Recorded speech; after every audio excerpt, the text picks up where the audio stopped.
Moina Samson Chajanba, Manipur's yellow mean high and about Mayamdo, other day exposed Panam Taurinkali. Masi the Mota, Manipurgi Pomissing, Manipurgi intellectual Mayam, Mapan labor, Manum labor, Moi contribution, Chow, Yowever. Other cookie Makatana repeat the Romatunda, Makoi propaganda, Maya Chamsay, Uri ever. Was it when a carito, get them, my take this Hawalaga, Lan Cotton was left and about. Makogi issues alive or in a Udnaborum, the other confined talk to Creva. Other than I say, Mamma is a canary, ising his horse, Mokari, Mamma Long and a season of the state force and talk Dragade, away Makokas of Hajigida, away right to defend Gi, provision ama, Sembu, Natragadi will handle it. See Hibam Changeva. Jose Yakayam Luba, international law Mokali, international law Zikari Hagida, I know Mungam than a leva ama joy, Dog Jergadi, Madugi Lebak to AU, right, lay in a Torga. Euroki lebak mayam jena akoi colony mayam sando mi neba. Adu deki 1945 Second World War loira matung da madi laws chana gum chene UN the high grade. High grade ka dum chana diba. Russia na Crimea election bakanda ngamung ngori hando pangam de moi dung wekre China na akoi Arunachal Pradesh ki takai na election bakanda moi na pai grade na. Kashmir su dum ngai. Sumai tawd na masi si laws am dangerous oiba amal leiba. India ki laws su kamai to beda pata pagira pairura. Sahi mangal di magi right am lai tara lai kan lai sai guntra lai di magi pata pa bi right lai sumai tok da dokhon karina lam poi bai si international law da su aroga akhoi gi india gi lel na da su chanai ba aro kuki na pari ba lam je hojik supreme court amadi law gi matang na koi tak thoga chorsanpur gi harachi mori gi harachi aroga anu ba khun me na give it back to us the law na chunga ya ro masi di force na to da ne ba lam kharaba mat na mun da khulai ba thom na daga Magi lam the man mayum saraka na magi right am lainina. Maram da kuna sum logi natraga long no basina side am the lagre atopa side the cookie tak tok to yaroiba. Moigi lam nataba area dagi. Moigi lam sibong ne na kaisena mona puchesang putovunga madi loinana logi mateng logo the maneva. Aragan loinana Kashmir da terrorist Marikan Change etavada Indian security force. Koi mum ni paithor po na koi tin thiraga very manganida terrorist in haleba ada Manipur na terrorist lising mani lekanda moi foreigner kari India government tumin lari no hari se makoi manungi wasi am chingningai oireba sai matang dani akhona right to defense hari se atopa historical fact amana 1947 gi partition matungda Kashmir gi saru ayam loksing dise mase Pakistan gi regular army na nateba Makoigi Kulai Paiba Mujahidin, Mayam Chen Hector Lak, the Tomzilaga, Kashmir Lokshan Givini, Leva Padana Srinagar, Lokshan Mangam Gidavneva.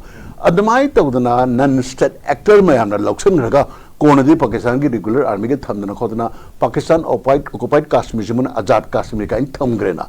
Sigi same thing Manipur, Topieva. Hoseki Burma Manungi, Tonoriba geopolitics, Aroibada, Cookie Sina, Aquina Mashi, Cham and later, Kuntra and later, Maramadana, Equation Cookie Leno, Brahma, Seven, the Lamja, Queen, claim Tragon, the UN or Natraka Kanam, intervent the Bugamoy, Maram de Lamje by Conquest, regular army, conquer Togera, terrorist conquer Togera, Pai Graji, Makoi, right, Malaebo. Other Kashmir, Mujahidin, Tazilaga, regular army Yogdiko, Lokshan Moilam, some Oiga, Kashmir, boundary, Nakaneva, Indiagi, obligations, not Namdrena. Ada Manipur di masih akoi tuan gum jebo. Akoi lanji loading ida, akoi lam taktopa. Akoi na maite unity lele jen tanori se lanji gum tang maruina. Kada ida lan lo gitu ge nakoi poinam di jana sebo. Koki sinana taktoksira, ngamadra ngamoida. Sinana hatchira, ngamadra ngamoida ko. Ada di sigi stage book yordi lalong du kamain changani. Haiba akoi bi go tongan ba government le factor me am sigi man laina daga akoi khana ba matam yoreba. Ada ida mot manar kanda Akoi Kulak, mission to public to Akoi Lingjan Manavashi, Tolka Doneva. Adida, Hosigam Lurice, Singda, Muikutele Gumni, Singda, anytime Poison Hapokol Basimui Kutele, Masimi Yamkana, Senani, Singdagi, Wang with the Moshi, Yamna, Akoi Tam, Taktokadon.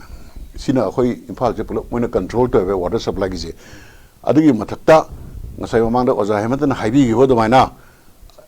Mogi mahum to Idradi, sporadic attacks, no pagi to cap there never. Christmas, Mr. Cano cookie military, crashing the Kakala, Marabi man, Kakalo, either me pano cap on the table. 마사드가 빠가 까파는 뭐지 마루고서 왔다 버정 떠웨버 지금 뭐 포인트지 투가래 뭐 이 하루콤 콜름들이란 거니 뭐야 보는 거 아들 시크릿 포션 에텍 떠오그라 남들거나 콜가고 매너이 떡저로 그 등절로 하이비기라 나들어가디 미시미나세 나시 머리 시레 나하나 아마 시레 강줍도고 시 분질라가 좀 얌실라거네바 시기 폴리시 가만히 더베다 파키스탄에 인디아라 떠웨버 인디안 시크릿 포션 농다 우머리 할로 아라 뭐 마싱 좀 한다라거니 시기 폴리시 뭐는 그래 한 칸게다 살라미 슬라이스 해버 살라미나 미트기가 너무 열가 빠방 각보도 살라미 슬라이스 तर가 인디아세 블릿 떠오던 이 토를 시기 좀 내지 쿠키시나 아코디 애플라이 떠래버 kala mai thi humari sum halo ra moi missing handara kani adai population growth negative gore aduna moi belly phajagra se akoina pai bi ai ba dream ma chu sagat pa male